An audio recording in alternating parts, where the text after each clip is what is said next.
Have you ever felt that spark of inspiration that seems to come almost out of nowhere? You know, those moments when a brilliant idea or profound understanding just kind of clicks and you wonder, where did that come from? You know, maybe you've questioned whether there's a deeper source of wisdom within you just waiting to be discovered. Well, in our last video, part 14, The Body, we explored the profound link between mind and matter, revealing how mental actions can produce real effects on physical substances. But today, we're taking it a step further by exploring how the mind isn't just, connected to the body, it's also adapted to interact with an even higher power. I mean, imagine being able to train your intuition to receive insights from the infinite, guiding you toward breakthroughs in your personal and professional life. What if you could harness your imagination to not only visualize your goals, but also activate the universal laws of attraction and growth? Well, stay tuned because as we dive into part 15 of our modernization of Thomas Troward's Edinburgh lectures on mental science, we'll explore the fascinating dynamics between your mind and the universal mind, God. We'll uncover how you can consciously direct your mental faculties to bridge the gap between the seen and the unseen, the finite and the infinite.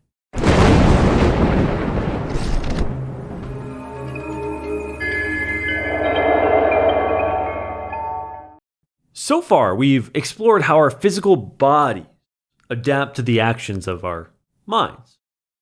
Now it's time to recognize that our mind itself is like an instrument designed to interact with an even higher power. Call it the soul, call it spirit, call it God. This isn't about physical adaptation, but about our mental faculties being turned to something greater than ourselves. Just like with other invisible forces, we understand the mind by observing what it does. But here's the twist. Since we are our minds, observing the mind becomes an inner journey through our states of consciousness. This self-exploration allows us to recognize certain mental faculties that we've discussed before, like intuition and imagination. The key point that I want to emphasize here is that these faculties are always stimulated by something. This stimulus can come through the outside world, through our senses, or from within, through an awareness of something not perceptible on the physical plane. A whisper from the universal mind, which some may refer to as God, the collective consciousness, or simply the higher self. Recognizing these inner sources of stimulus is a crucial part of mental science. But why is this? You might be wondering. Well, it's because the mental actions, they trigger work just as effectively through their physical counterparts as those sparked by external events. So controlling and properly directing these inner perceptions is of the utmost importance. It's about aligning our minds with the higher aspects of spirit, allowing deeper insights to guide our thoughts and our actions. The faculties most directly involved here are intuition and imagination. And at first glance, it might seem tricky to see how intuition, which is entirely spontaneous, can be guided by our will. After all, if we interfere with the spontaneity of intuition, doesn't it stop being intuition? Well, think of intuition as almost like a cosmic antenna, capturing ideas from the infinite, from the divine, and presenting them to our minds to handle as we see fit. In our mental makeup, intuition is the starting point. If it stopped acting spontaneously, it would cease to function. But here's the good news. Experience shows that we can train our intuition to become more sensitive in certain areas, and the direction we guide it is determined by our will. It's kind of like turning a radio to receive clearer signals from a particular station. You'll find that intuition works most readily on subjects that habitually occupy your thoughts, your predominant thoughts. And, remember when we talked about the forming of almost like mental grooves in the brain through repeated thoughts?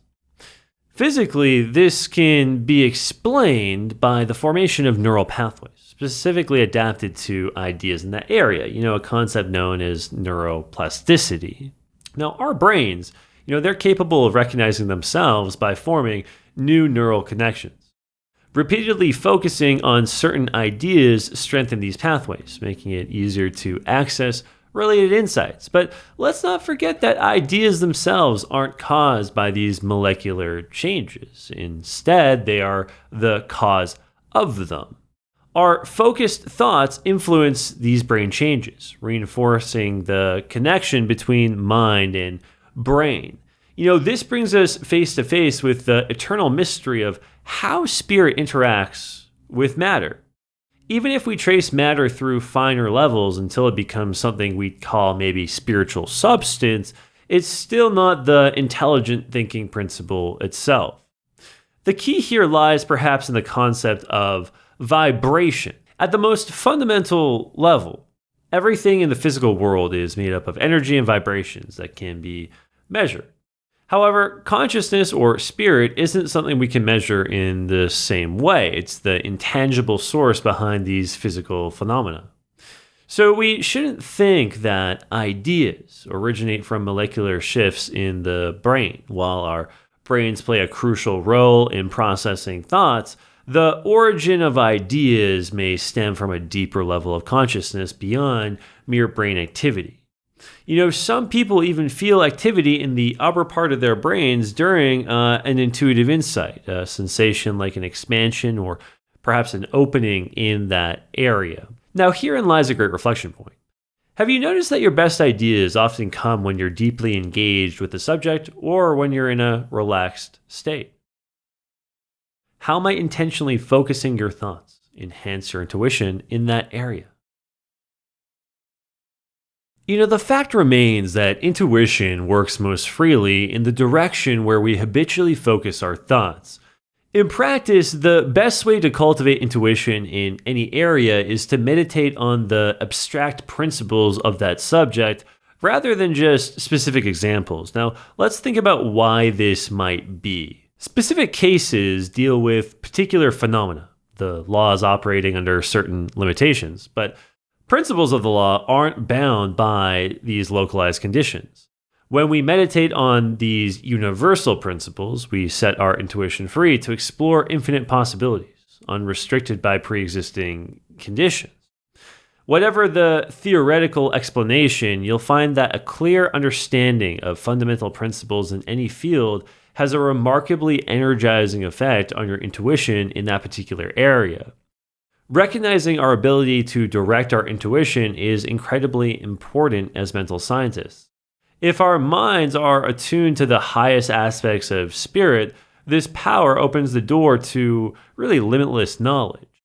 At its highest level, intuition becomes an inspiration of sorts. Throughout history, some of the greatest revelations and profound truths have come from individuals who, through deep contemplation and sincere focus, open the door to the most sublime inspirations about the universe and human evolution. You can consider texts like the Bible and the architectural marvel of the Great Pyramid. These records, though vastly different, all testify to the same underlying truth and show that the direction of intuition is largely determined by the individual's will.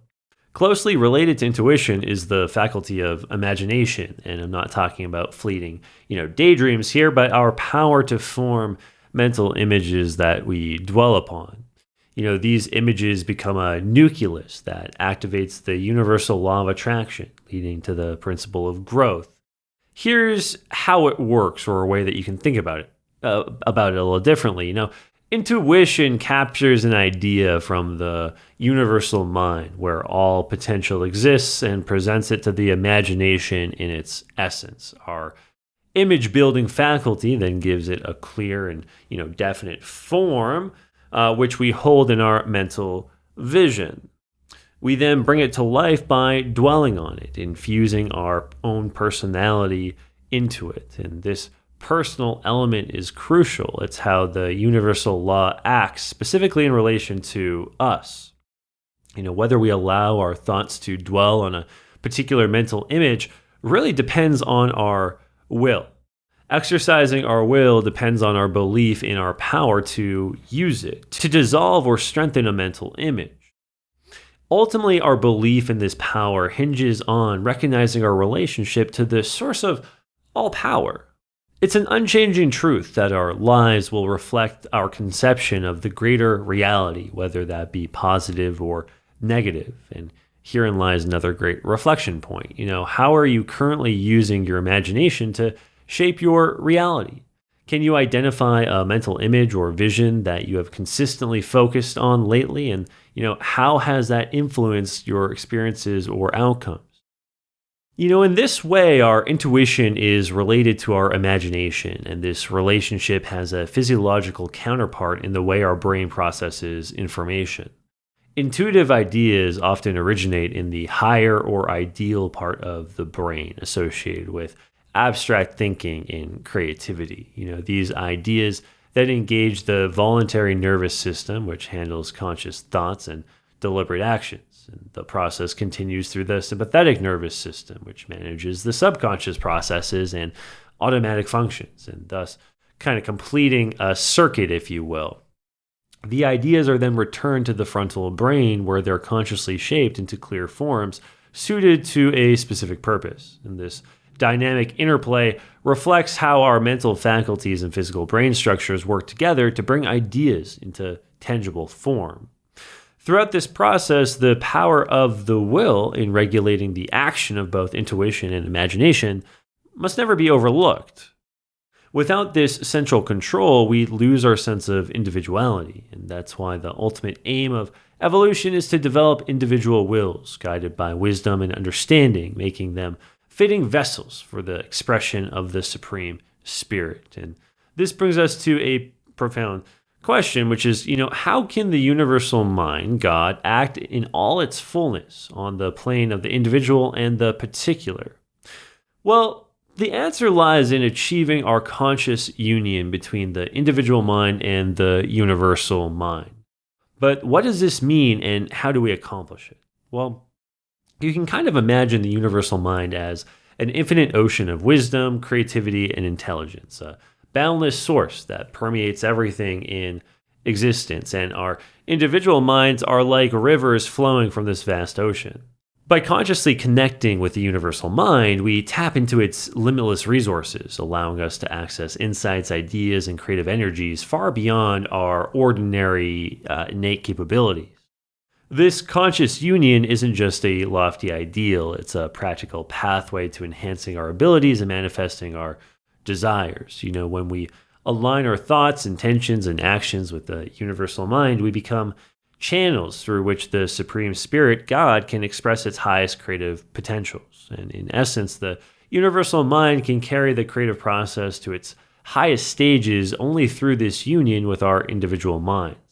And this conscious union represents really what most would consider the ultimate goal of evolution. We're not just talking evolution in a biological sense here, but in the terms of our personal and spiritual development. Evolution here really refers to the unfolding and expansion of our consciousness, the deepening of our understanding, and the elevation of our being.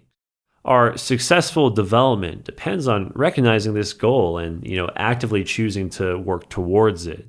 By striving for this union, we align ourselves with the fundamental direction in which all life is moving. It becomes the central focus of our studies and efforts, guiding our choices and actions towards greater harmony, fulfillment, and contribution to the world around us. There's a fascinating correspondence between the structure of our bodies, and the faculties of our souls, just as there's a connection between the faculties of the soul and the power of the originating spirit. You can kind of think of it this way, our body, it's like our physical form, which allows us to experience and interact with this material world. The soul, the seat of our emotions, thoughts, and desires and personal identity. It bridges the physical and the spiritual realms. And then we have the originating spirit, the universal mind, God, the fundamental creative energy or intelligence that initiates and sustains all existence. Just as our bodies have specialized systems and organs designed for specific functions. Our souls possess faculties like intuition, imagination, and will, which are specially adapted to interact with these higher powers. Understanding these correspondences is crucial because, as with any specialized instrument, we can't effectively use our mental and spiritual faculties until we comprehend the nature of the power they're designed to work with. For instance, a musician must understand not just how to play an instrument, but also the principles of music to create harmony. And similarly, we must grasp the nature of the universal mind to harmonize our thoughts and actions with it. So let's briefly consider the nature of this power. Well, it's a creative force of the universe, the source of all life and intelligence, often referred to as the, universal mind, divine spirit, or God. And this power is infinite and all-encompassing. It permeates every aspect of existence. It's creative and life-giving. It's the origin of all forms and energies in life process. It's intelligent and purposeful. It operates through laws and principles that bring order and coherence. By aligning our individual wills with this higher power, we open ourselves to really unlimited possibilities. This alignment, it's not about losing our individuality or blindly submitting to some, external force. Instead, it's about harmonizing our personal intentions with the fundamental principles of the universe, fundamental principles like love, creativity, growth, and harmony. And when we achieve this alignment, we become co-creators in the ongoing process of evolution, not just passive observers. And this means we actively participate in shaping our lives and the world around us. Our thoughts, actions, and creations, they contribute to the unfolding of the universe's potential. You can kind of consider these analogies to really lock this in. We can think of like an artist and a canvas, right? We are artists and our lives are the canvas. And by connecting with the universal mind, we paint with colors and inspirations beyond our own. We can think of like a gardener in a garden. We cultivate our inner garden by planting seeds of thought and action that blossom into experiences and realities. And we can think of it also like a conductor in an orchestra. We orchestrate the various aspects of our being, mind, body, soul, into a harmonious symphony aligned with the greater universal melody. By seeing ourselves as active participants in this grand creative process, we recognize the significance of our choices and the profound impact we can have. By aligning your will with this higher power, you open yourself to unlimited possibilities, becoming the fullest expression of who you're meant to be. So as we ramp up our exploration of the profound connection between your mind and a higher power, we've uncovered how your mental faculties are not just isolated functions. They're gateways to an infinite source of wisdom and creativity. We've delved into how intuition serves as a bridge, if you will, to capture ideas from the universal mind, how imagination shapes these ideas into tangible visions. By recognizing the pivotal role of your will in directing these faculties, you're empowered to consciously align with this higher power, opening doors to limitless possibilities. But this is just one layer of a much more expansive journey. If our minds are adapted to interact with a higher power so intimately, what is the nature of this power itself? What is the essence of the spirit that fuels our intuition and ignites our imagination? How does understanding this ultimate source deepen our ability to manifest our desires and fulfill our highest potential? Well, this brings us to the next thrilling chapter of our journey, the spirit. In part 16, the final part in this series, we'll delve into the very core of existence, the supreme all-originating spirit. We'll explore what this ultimate power must be in itself, considering that it's inherently creative and life-giving. And we'll discuss how this spirit or life operates through principles of love and beauty, seeking to express itself in and through us. And by understanding the intrinsic nature of the spirit, we'll uncover how aligning with it can lead to a life filled with abundance, joy, and profound fulfillment. So, are you ready to journey into the very essence of existence itself? Join me in part 16, where we'll unlock the mysteries of the spirit. Thanks so much for watching. If you enjoyed this video and you want to dive even deeper into the mastery of mental science, go to betterthought.com and subscribe to my newsletter. Not only will you find bonus material to complement what you just learned, but you'll be notified as soon as the next video in this series is released. So go to betterthought.com now and subscribe so we can continue this journey together. Until next time, Godspeed.